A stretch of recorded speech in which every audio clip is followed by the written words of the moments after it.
Hey everyone, thank you so much for watching this video. It's your girl Patience here, and today we're gonna be talking about how you can properly put up an effective budget, right? Most of us do have budgets, but they might not be working that well for us, or they might not be as effective as we want them to be.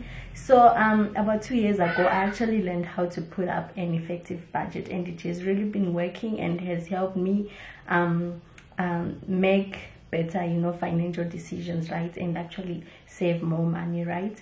And but I will be showing you like my old budget and my new budget, and my budget that I'm probably gonna have when I start working, right, like when I'm no longer a student. And okay, let's just get right into it. I've already written down, I hope you guys can probably see, I've actually written down my old budget, my new budget, and the upcoming budget, right? So in my old budget, it was just that thing that I knew I had to have a budget, but I didn't really know how to properly put together one, right? So I never really prioritized my categories, like what goes on top of my budget list, what's at the bottom of my budget list. It was just that thing like, okay, I know I have to do this. Well, so on top of my budget list, I had giving, right? Like I would always give, like, yeah, it was 10%. Like I definitely knew, like, on whatever amount of money I make, 10% I'm paying tithe, because I'm a believer, right? Well, other people will be like, why do I have to give first? I have actually met successful people out there who, like, when they get money, they say to me, you know what, I don't pay tithe, but they give, like, they have a certain percentage they give. So giving is actually important because it's a universal rule, like you just have to give from whatever you get, right? So and it works, you give, you get back. Then on my list, okay, the top on my list was giving, and then I would buy food, then I'll have transportation, clothing, fund, miscellaneous, and then savings. If you can note, on all this there isn't an amount of money written. Like I would just buy food.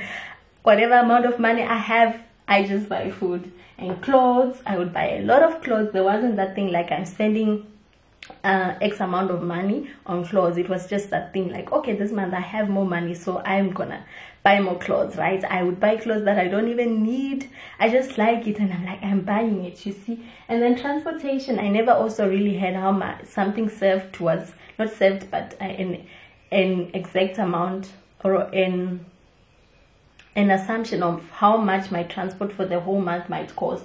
So you might find that almost month and I don't have transport money, so I would borrow from friends or people around, and then I'll give them back, which is not wise, right? You have to learn to be responsible, and you have to have financial skills.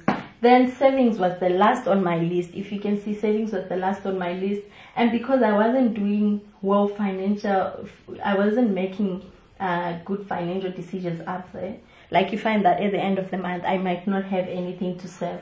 So this was my old budget list.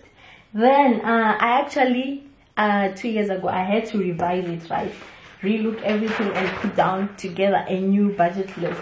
And then so this is how I ended up organizing my new budget list. I hope you guys can see. I'm pretty sure you can see this, the lower part. I will just raise it up when we get to it, right?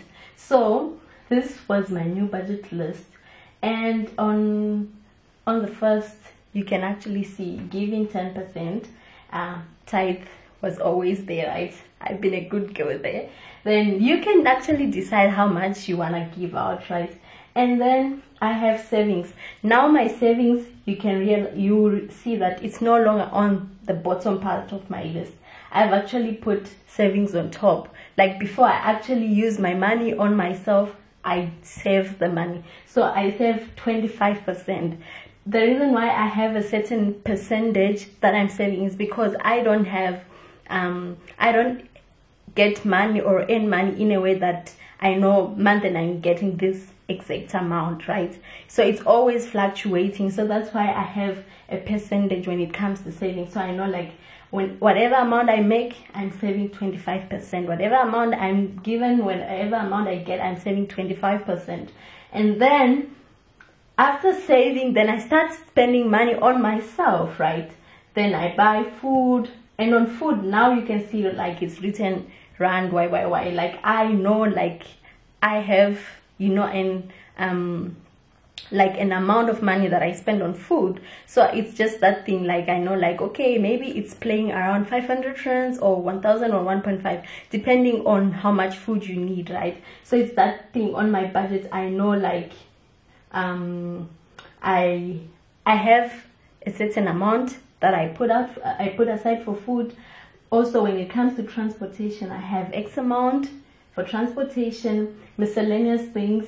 Yeah, when I have birthdays, there are those things that just come up and you're like, oh, it wasn't on my budget. So whenever I have miscellaneous certain amount, that's better for me. Then clothes, I also have a certain amount, and this has really helped me, especially I actually have written clothes and shoes here because I buy a lot of shoes. So here, like when it comes to clothes and shoes, like it's that thing, like if I know this month I'm spending X amount on clothes and shoes, right, I won't really go overboard. It's different, you know, when you don't know how much you're gonna spend on clothes and shoes. You just go out there and you spend, you know, and you're like, oh my goodness, I don't even really have money for this, money for transportation, money for what. Because you should understand that different people are motivated by different things. You might find that on someone's budget they might be having giving, savings, right, but their third thing is clothes, because that's what motivates them. It's that thing I just love. Clothes, I will buy clothes before I buy what? I buy food, right? I'll buy clothes before I put my money aside for transportation. So it's better for that person to know, like, I'm spending an X amount of money when it comes to clothes, and that will help that person, you know, like you won't overspend that much, right? And then you can also put money aside for fun. Fun is needed.